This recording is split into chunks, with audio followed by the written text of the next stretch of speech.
Bayanihan Consultant, and also the Executive Director of the Jesse and Progreso Foundation. She obtained her bachelor's degree in Health Sciences from Ateneo de Manila and finished her medical.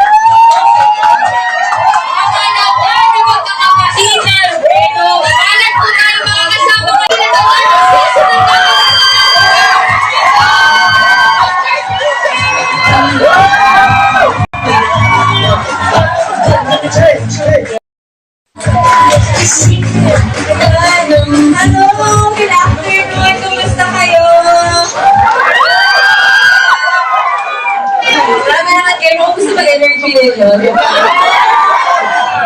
Sige, good afternoon everyone. Sige, mag-greet na muna ako, tapos magkwentuhan tayo after. Pero gusto ko lang muna batiin. Of course, yung Rodelia's Restaurant, kung nasaan tayo ngayon. Pero baka naman ayan. Kasama si Sir Vincent, si Ma'am Juliet Rodelias. Yung Tayabas, oh my God, Tayabas Bakery. Mahilig ako sa tinapay. So, saktong-sakto ang bakery. Doktora at Sir Darwin Icolada. Sir Boy Montelibano at team. Siyempre si former Congressman Erwin Alcala. Parang ang tropang Tayabas. Nandito ba tayo ngayon? Tayabanese Youth for Lenny. Ay, kasi kayo lahat. Kasi makasag kayo mga bata. Tama ba? Tayabanese Youth for Lenny. Ayan. From Manila, pasensya. Yung core group radical, nandito din. Ang gaganda ng t-shirt ninyo. Gusto ko tanong kung saan nila nakuha. Salamat. Ang ating program head, si Haywal Reyes. Siyempre si Sir TJ Caballero. Ayan, tropang Tayabas, Attorney Boyet Zabelia. Radical Youth for Lenny. Tayabense for Lenny. Ayan, nakuha. Kung hindi ba ako kilala, ako si Tricia. Ate Tricia ata yung tawag niyo sa akin, pero Tricia na lang, magkakaedad lang naman tayo. Konti sa part naman dyan, magkakaedad lang tayo. So, Mare, pwede din, of course. Ikwento ko lang kung ano. So, kwento ko lang sa inyo kung anong nangyari at nakarating ako dito ng Quezon. May nag-message sa akin sa Instagram. Kung sino pinagpalakpakan natin siya kasi hindi ako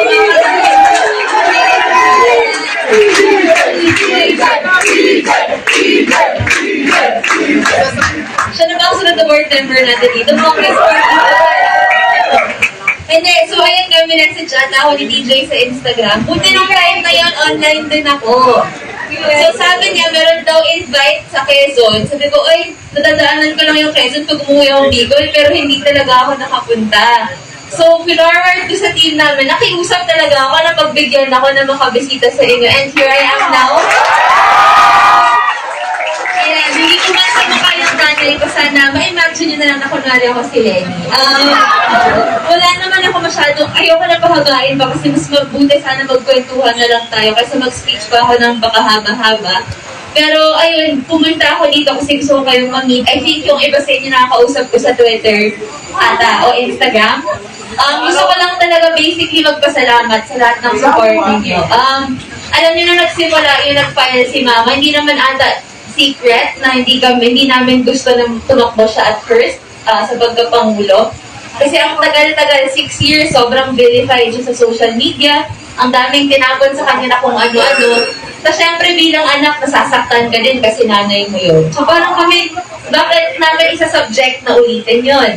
Pero sabi niya nga na feeling niya yun daw yung kanyang duty, kaya pinayagan na namin. Pero nung pumayag kami, hinanda namin na kami-kami lang yung magtutulungan. Pero kita naman natin ngayon, ang dami nating nakapink. Nakita niyo ba yung Cavite rally kahapon? Ayaw ba yung tapat na lang kayo, Zoe? So, tulog namin yung galing. Kasama na si Lenny. Dapat pinamit din na. O, gawin ng 47,001. Yung Quezon. Ayan, so gusto lang talaga namin magpasalamat magkakapatid na kayo, kapatid na rin namin kayo. Ayun, sana hindi maubos yung energy natin. Ako minsan napapagod pag nakikita ko yung lahat ng volunteer efforts ng mga kabataan. Hindi ko alam kung saan nyo nakukuha yung energy at oras ninyo. Alam ko may mga schoolwork pa kayo. Alam ko iba sa inyo gusto pang gumala. Yung iba sa inyo umaaura pa. Pero may oras pa rin kayo lumaban para sa bayan. Kaya dahil doon, palakpakan natin yung mga sarili natin. At yung pakiusap ko lang, sana hindi talaga tayo mapagod. Medyo mahaba-haba pa yung kailangan tinakbayan before May 9. Marami pang mang-control sa atin, pero sana hindi tayo magsawa sabihin kung ano ang totoo. Hindi tayo magsawa na mahalin lang sila. Alam ko maraming beses nagigil na tayo sa mga sinasabi ng kung ano-ano. Magiging honest ako sa inyo, ako mismo, may mga times na pigil ako. Gigil na rin ako na gusto kong sumagot. Pero ang nilalaban lagi ni Lenny ay kailangan natin magmahal sa ating kapwa. And that's the only way na ma-encourage siya na sumali sa atin at sumama sa laban natin. So sana maasahan namin na gagawin ninyo ang parehong pamamaraan para mag-invite at mag-hikayat ng mas maraming tao na jumoin sa atin. At may niwala ako sa May 9 kayang-kaya natin. Umaasa talaga kami sa kabataan na i-push itong laban na to. Kami, hindi na kami magaling sa TikTok. Wala na kami energy para dyan. So sana yung may mga TikTok doon, tulungan nyo kaming i-spread ang news sa social media na yun. Basta sana hindi lang tayo mapagod, sana hindi tayo makiaway, at sana yung lahat ng energy natin, maibuhos natin sa kampanyang ito. Kasi iniwala ko, ang pinaglalaban natin, hindi lang si Lenny. Ang pinaglalaban natin, yung democracy ng Pilipinas, yung freedoms natin, kaya sana hindi tayo mapagod. Okay lang kayo? Kasi naasahan namin ng 47,001 pag pumalik kami ng Quezon. Sige, yun lang naman, ayoko na masyadong habaan na yung sabihin ko. Salamat na lang. At I think, ano ba yung sunod na program natin? Okay na daw. Pinapaalisan nila ako. So, ayan. Salamat. Maraming salamat. Ayan, maraming salamat po, Doc Tricia. Ayan po. So ngayon naman po, dadako tayo sa question and answer portion. Ito na mga sis, mga mari, mga meses. Panahon na para magtanong. Siguro naman mag-aagawan na sila magtanong ngayon, di ba? Sana Sige all. tayo dito. Sinong gusto? Raise your hands. Sige, ikaw muna. Ayan, mas malapit. Sinong gusto? Ano yun po? I am Jasmine Miranda from Southern Quezon State University. My question is, as part of the youth, how can we educate someone older than us without disrespecting them? Or how can we debunk the notion of bata ka lang, mas matanda kami, mas marami kami alam sa'yo? No, Miss Universe mo yung question. Akala ko yung mga tanong ng mga politiko was your favorite color. Hindi, like, ako honestly, maraming mga bagay na hindi pareho yung pananaw namin ni Mama. At alam mo yun, maraming beses na ang hirap din sa kanya. Ang hirap ipaliwanag kasi medyo takot tayo na paano hindi tayo pakinggan, etc. Siguro pinagal din ako na si Mama kasi nakikinig talaga sa mga opinion namin. Pero na-realize ko kasi tayo mga bata, kailangan maging respectful pa rin tayo. Na kahit yung approach sa atin hindi masyadong maayos. Subukan natin mag-engage in healthier conversations na mas nakikinig din tayo sa kanila. Pakinggan natin sila bakit ganito yung paniniwala mo, bakit ganito yung pananaw mo. Tapos, kung makakreate ka ng ganung klaseng environment, feeling ko mas friendly yung conversation, mas willing silang makinig sa'yo. Again, paulit-ulit na namin sinasabi, the only way to win the fight talaga is to always choose the loving option and choose the loving means. So kahit minsan nakagigil na talaga, nakaka-frustrate na parang iniisip natin, mas matanda ka, dapat naiintindihan mo yung sinasabi ko.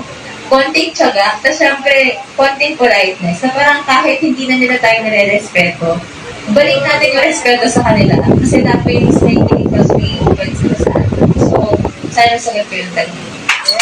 Ang galing! Pang Miss Universe din ang sagot! Okay, so for our next question po. Hi po, Doc. So, I'm actually Jane Valencia po, a student from UPM. Okay, hindi ko nila. So, ano po?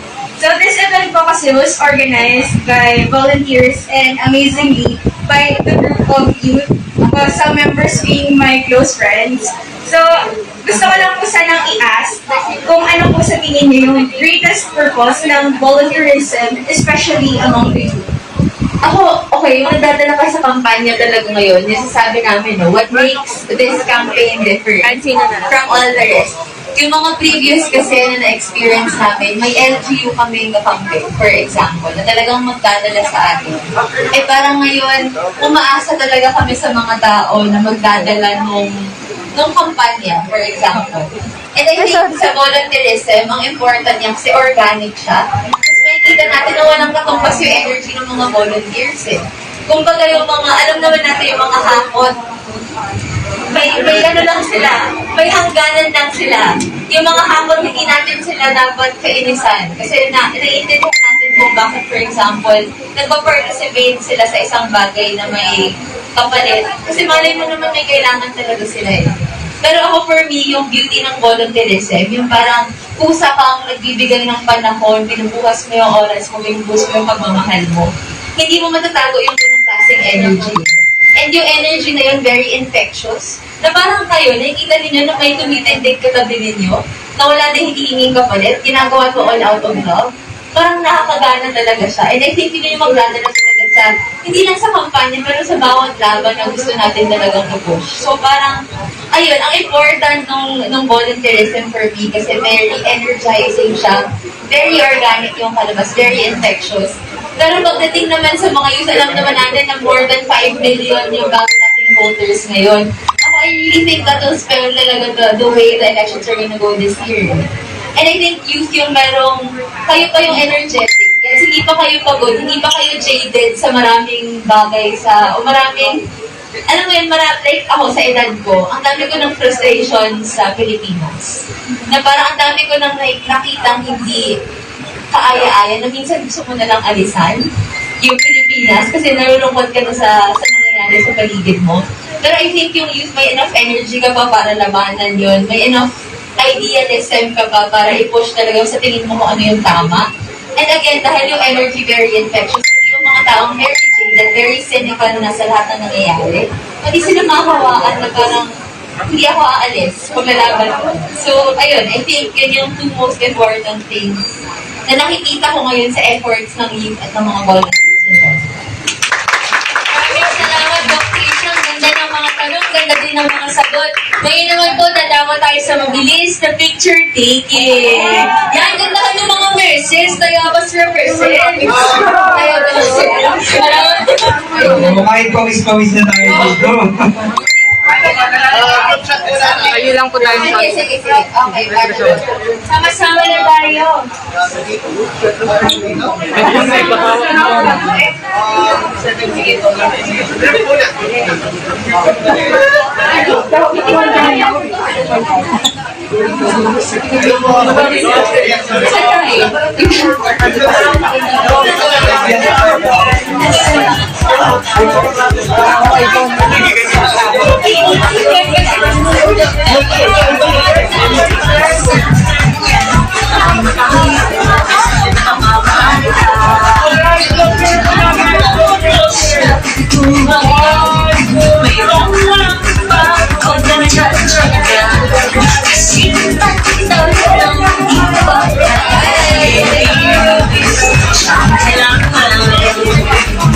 Okay mga Tayabas, selfie naman tayo with Doc Tricia.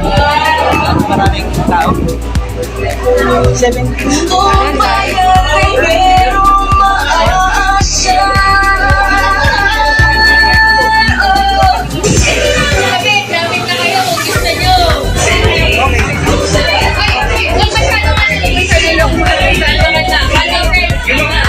Yung mga nasa unahan, bumabala na tayo para makita yung mga Oh, yeah.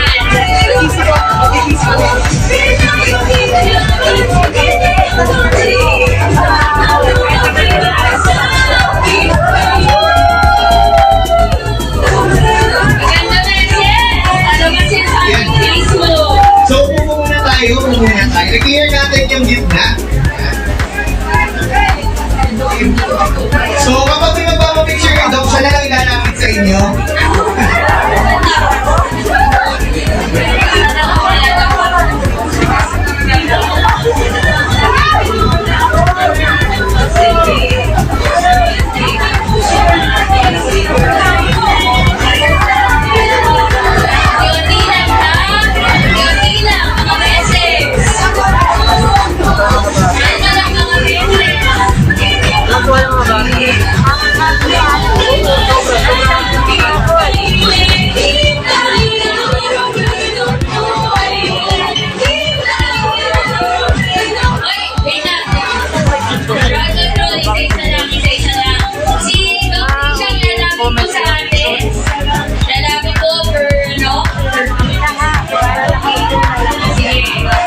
Shoutout sa mga sekretariat natin, kina Mariel, Tayabas.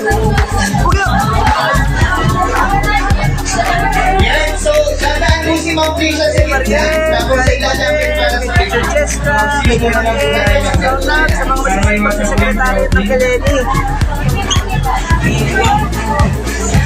Mga may sa Samsung, pero sexy pa din. Yung course, radical, medyo i-guide natin si Ma'am Tricia. Yung